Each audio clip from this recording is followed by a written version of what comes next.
4च्या बातमीपत्राची सुरुवात मोठ्या बातमीने करणार आहोत। पहलगाम हल्ल्याचा सूत्रधार असलेला सुलेमान साहा उर्फ हाशिम मुसाचा भारतीय सैन्याने खात्मा केलेला आहे। जम्मू काश्मीरमध्ये सुरू असलेल्या ऑपरेशन महादेव मध्ये सुरक्षा दलांनी 3 अतिरेक्यांना कंठस्नान घातलेले आहे। यामध्ये पहलगाम हल्ल्यामध्ये सहभागी असलेला लष्कर ए तोयबाच्या सुलेमान साहा उर्फ हाशिम मुसाचाही समावेश आहे। हाशिम मुसा हा पहलगाम हल्ल्याचा मास्टरमाइंड होता। त्याच्यासोबतच अबू हमजा आणि यासीर या दहशतवाद्यांचाही खात्मा करण्यात आलेला आहे। यानंतर सध्या श्रीनगर जवळच्या लिडबास परिसरामध्ये सुरक्षा दलाचं सर्च ऑपरेशन देखील राबवलं जात आहे। एन्काउंटरमध्ये 3 दहशतवाद्यांना कंठस्नान घातण्यात आलेलं आहे। दहशतवाद्यांकडून 17 ग्रेनेड जप्त देखील करण्यात आलेले आहेत। पहलगाम संबंधित 2 दहशतवाद्यांचा यामध्ये समावेश होता। श्रीनगरमधील लिडवास परिसरामध्ये सध्या सर्च ऑपरेशन राबवलं जात असल्याची देखील माहिती सध्या समोर आली आहे। 3 दहशतवाद्यांना कंठस्नान घालण्यात यश आलेलं आहे। पहलगाम हल्ल्यातील हे 3 दहशतवादी आणि 3ही दहशतवाद्यांना कंठस्नान घालण्यात यश आलेलं आहे। पहलगाम हल्ल्याचा सूत्रधार असलेला सुलेमान साहा उर्फ हाशिम मुसाचा भारतीय सैन्याने खात्मा केलाय। जम्मू काश्मीरमध्ये सुरू असलेल्या ऑपरेशन महादेव मध्ये सुरक्षा दलांनी 3 अतिरेक्यांना कंठस्नान घातलेलं आहे।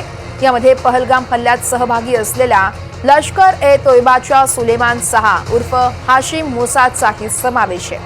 हाशिम मुसा हा पहलगाम हल्ल्याचा मास्टरमाइंड होता। त्याच्यासह अबू हमजा आणि यासीर या दहशतवाद्यांचा देखील खात्मा करण्यात आल्याचं कळतंय। यानंतर सध्या श्रीनगर जवळच्या लिडवास परिसरामध्ये सुरक्षा दलाकडून सर्च ऑपरेशनही राबवलं जातंय। युद्ध पातळीवरती सध्या सैनिक सर्च ऑपरेशन राबवत असल्याचं कळतंय। त्या अनुषंगानं जम्मू काश्मीरच्या खोऱ्यात आता सुरक्षा दलांचं इथे तुकड्या देखील तैनात करण्यात आलेले आहेत। गाड्यांच्या तपासण्याही केल्या जात आहेत। या संदर्भात दिल्लीहून थेट आमचे प्रतिनिधी रामराजे शिंदे आहेत आपल्यासोबत। या संदर्भातले सगळे ताजे अपडेट्स देत आहेत। रामराजे, खरं तर एक अतिशय महत्त्वाची घडामोड म्हणावी लागेल। सध्या जम्मू काश्मीरमध्ये सुरक्षा देखील वाढवण्यात आलेली आहे। या सगळ्या घडामोडींचे लेटेस्ट अपडेट द्याल।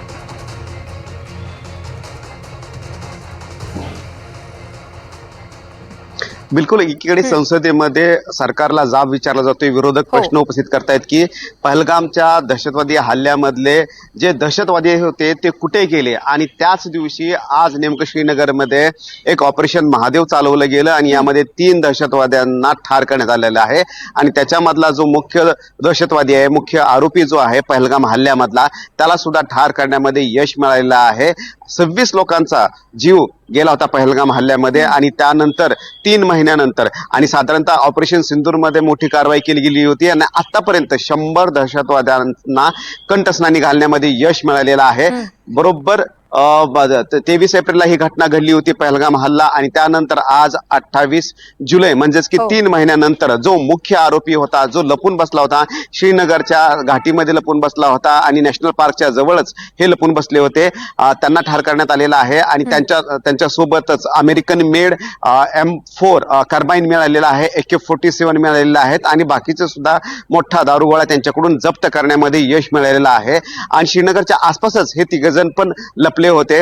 वारंवार सूचना मिळत होती लष्कर, त्याचबरोबर CISF आणि त्याचबरोबर आणखीन महत्वाची यंत्रणा म्हणजेच की जम्मू काश्मीर पोलीस, या तिघांनीही 4ही बाजूंनी या दहशतवाद्यांना वेढलं आणि त्यानंतर एन्काउंटर सुरू केलं आणि यामध्येच यांचा हे 3 जण ठार झालेले आहेत। सर्च ऑपरेशन अजूनही सुरू आहे, कारण लष्करांना, सेनाला अजून पण वाटतं की या भागामध्ये आणखीन दहशतवादी लपलेले असतील आणि त्यामुळे संपूर्ण बिमोड दहशतवादाचा करायचा या उद्देशानं आता ही मोहीम सुरू झालेली आहे। कॉम्बिंग ऑपरेशन पण सुरू झालेलं आहे आणि त्यामुळे कोणत्या परिस्थितीमध्ये ऑपरेशन महादेव जे आहे ते यशस्वी केल्याचं सुद्धा एक प्रकारे इथे स्पष्टपणे सांगण्यात येत आहे। मात्र अद्याप संसदेमध्ये या ऑपरेशन महादेवच्या संदर्भामध्ये निवेदन केलेलं नाहीये।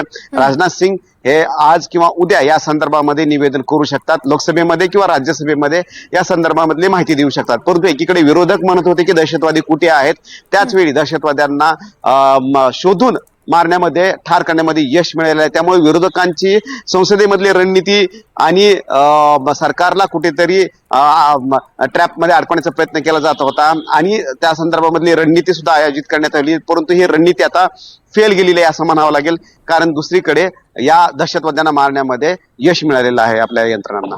निश्चितच रामराजे, तुम्ही असेच सोबत राहा. आपल्यासोबत आपले प्रतिनिधी मुकेश सिंग सेंगर आहेत. आपण त्यांच्याकडून या ऑपरेशन संदर्भातली सगळी माहिती जाणून घेणार आहोत. पहलगामचा प्रमुख आरोपी असलेला सुलेमानचा खात्मा झाल्यानं सुरक्षा दलांना मोठं यश मिळालेलं आहे. मुकेश, नेमकं हे ऑपरेशन कसं झालं?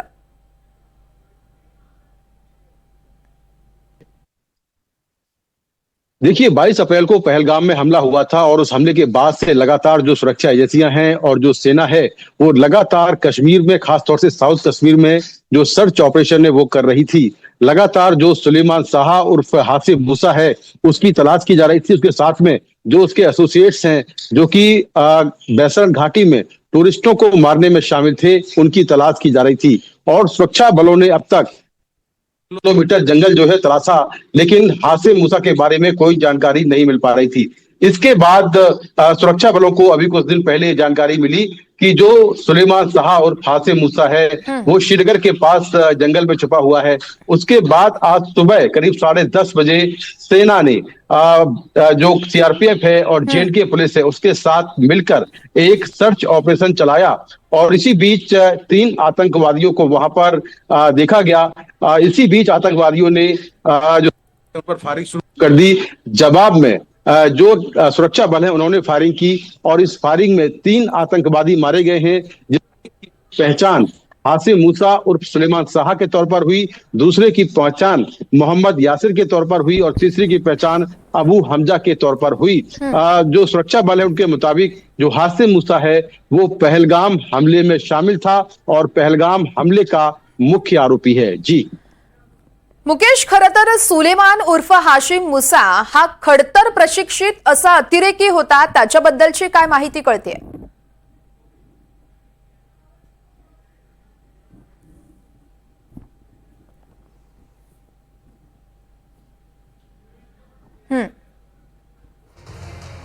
देखिए बिल्कुल, जो हासिफ मूसा उर्फ सुलेमान शाह है ये पाकिस्तान का रहने वाला है और ये पहले पाकिस्तानी सेना के स्पेशल सर्विस ग्रुप में पैरा कमांडो रह चुका है। काफी लंबा इसने वहां पर टेन्योर काटा है और ये हाईली ट्रेंड है। इसके बाद इसने लश्कर ज्वाइन किया और लश्कर ज्वाइन करने के बाद इसने लश्कर तैयबा से भी ट्रेनिंग ली और ट्रेनिंग लेने के बाद ये 2023 में दक्षिण कश्मीर पहुंचा और वहां पर इसका जो पूरा लश्कर का मॉड्यूल था उसके साथ में ये हो लिया और तब से लगातार ये कश्मीर के अंदर आतंकी घटनाओं को अंजाम दे रहा है। इसने कश्मीर में 6 बड़ी आतंकी घटनाओं को अंजाम दिया है, जिसमें पहलगाम हमला भी शामिल है। ये A+ कैटेगरी का आतंकवादी था। इस पर 20 लाख रुपए का इनाम रखा हुआ था। जम्मू कश्मीर पुलिस ने पहलगाम हमले के बाद इसका स्केच भी जारी किया था, तो इसकी लगातार सरगर्मी से तलाश की जा रही थी। लेकिन ये इतना हाईली ट्रेंड था कि किस तरह से मुश्किल हालात में सर्वाइव करना है, जंगलों में कैसे रहना है, हाइड आउट बनाकर कैसे रहना है और जितने भी सोफिस्टिकेटेड वेपन्स हैं, चाहे वो AK-47 हो या दूसरे वेपन हो, उनको चलाने में इसको महारत हासिल थी। तो ये लगातार एक चैलेंज बना हुआ था सुरक्षा एजेंसियों के लिए, क्योंकि सुरक्षा एजेंसियों के पहुंचने के पहले ही ये अपने हाइड आउट से गायब हो जाता था। तो लोकल इंटेलिजेंस भी काफी मजबूत था और कई सारे ओवरग्राउंड वर्कर्स जो हैं वो इसके साथ में मिले हुए थे। तो एक बड़ी कामयाबी है सुरक्षा बलों की कि हासिफ मूसा, जो कि पहलगाम हमले का मास्टरमाइंड और मुख्य आरोपी है, वो मुठभेड़ में मारा गया है।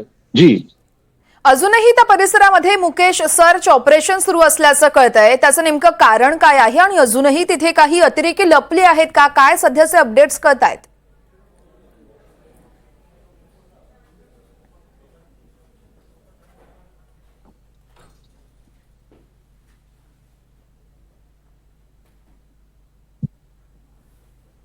देखिए 3 लोग मारे गए हैं, लेकिन अभी जो सुरक्षा बलों का सर्च ऑपरेशन है वो जारी है, क्योंकि ये काफी बड़े और काफी कुख्यात आतंकवादी थे।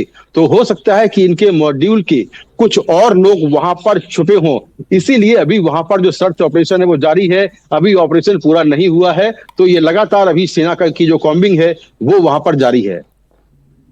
निश्चितच मुकेश, या संदर्भातले सगळे अपडेट आम्ही तुमच्याकडून सातत्याने जाणून घेत राहणार आहोत। तुर्तास धन्यवाद दिलेल्या माहितीसाठी। रामराजे, तुमचे देखील धन्यवाद, तुम्ही केलेल्या या सखोल विश्लेषणासाठी।